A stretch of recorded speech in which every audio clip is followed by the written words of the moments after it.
yang sama-sama kita gantungkan hati kepadanya, Allah Subhanahu wa Ta'ala. Kita selalu kaitkan, tawajuhkan qalbu kepadanya. Wajjahtu wajhiya, aku hadapkan wajah qalbuku kepadanya. Namun kita tidak akan kenal akan dia, Allah Subhanahu wa Ta'ala, kecuali melalui wasilah Rasulnya. Maka wa rafa'na laka dzikrak, wa rafa'na, kami angkat, tapi karena itu fi'il madhi. Di situ ada satu makna Allah sedang memberikan taukid.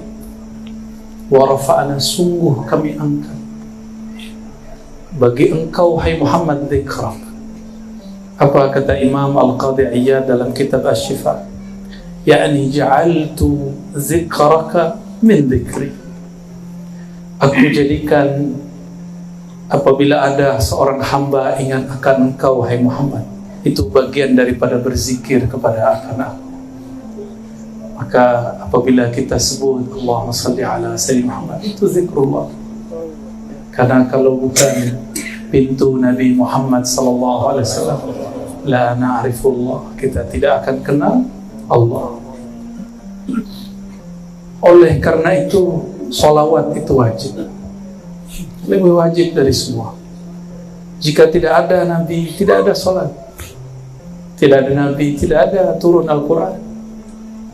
Tidak ada Nabi, tidak adalah kita punya guru-guru hari ini. Tidak ada haji, tidak ada umrah, tidak ada tahfiz, tidak ada pondok pesantren, ya. Jazallahu anka ya Sayyidana ya Rasulullah. Dan mukjizat Rasulullah sampai hari ini ada dua. Yang pertama nasab, yang kedua sanad. Saya yakin yang hadir ini ada yang diberkahi dengan mukjizat nasab. Nasab Rasulullah, zuriat Nabi Muhammad sallallahu alaihi wasallam. Salam cinta dari saya, ya.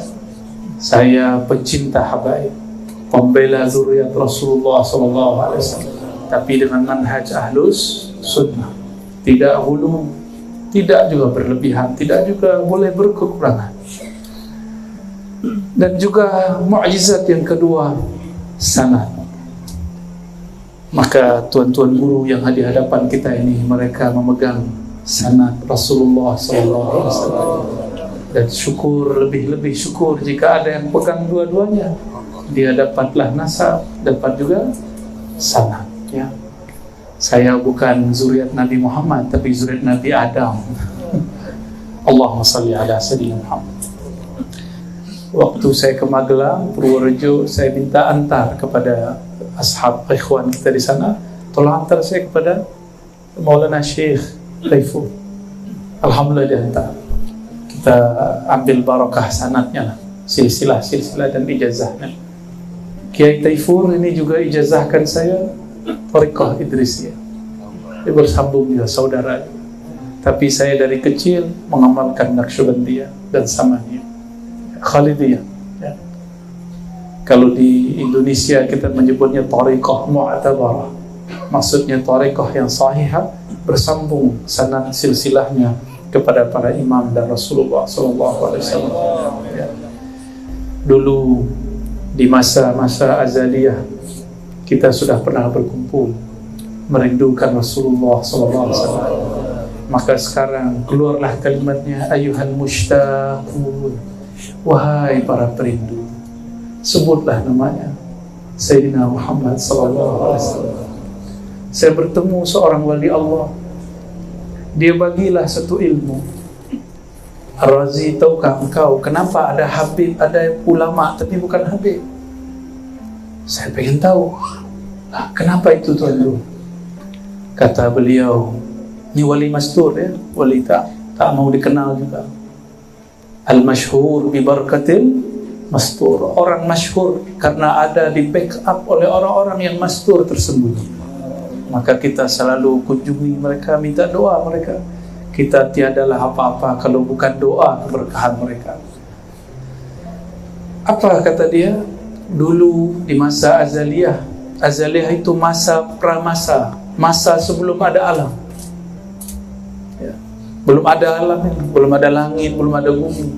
Yang ada hanya ruh. Semua ruh, semua arwah bertawaf kepada satu cahaya. Cahaya itulah yang disebut Nur Muhammad sallallahu alaihi wasallam. Semua arwah itu memandang. Ada yang memandang dia jatuh cinta kepada sang cahaya. Jika dia dilahirkan jadilah Habib, zuriat Rasulullah sallallahu alaihi wasallam. Ada yang memandang dan bertanya, siapakah dia? Siapakah engkau? Karena orang ini bertanya, adalah jawaban, muncullah soal jawab, dapatlah ma'rifat, ilmu pengetahuan, lahirlah menjadi tuan-tuan guru ini. Wallahu a'lam bishawab, hakikatnya. Tapi itu yang saya terima dari salah seorang wali, ya. Lalu ketika ruh ini ditiup ke dalam tubuh, dia lupa kepada Nabi Muhammad sallallahu alaihi wasallam. Dia lupa. Ada yang ingat? Ada yang ingat tak dulu tawaf? Ada yang ingat? Ada. Hatta saya tak ingat. Tapi apabila disebut namanya Sayyiduna Muhammad, saya selalu nangis jika sebut Aba Ruhi. Assalamualaikum ya Aba Ruhi. Salam atas engkau wahai ayahanda ruhaniku. Rindu itu terobati.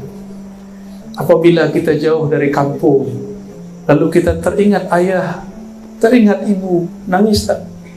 Nangis. Apalagi kita ingat ayahanda ruhani kita, Sayyiduna Muhammad sallallahu alaihi wasallam, yang dipanggil dengan Abul Arwah, ayahanda ruh. Kelompok sebelah tak tahulah masalah ini, bid'ah katanya. Tak apa-apalah, ya.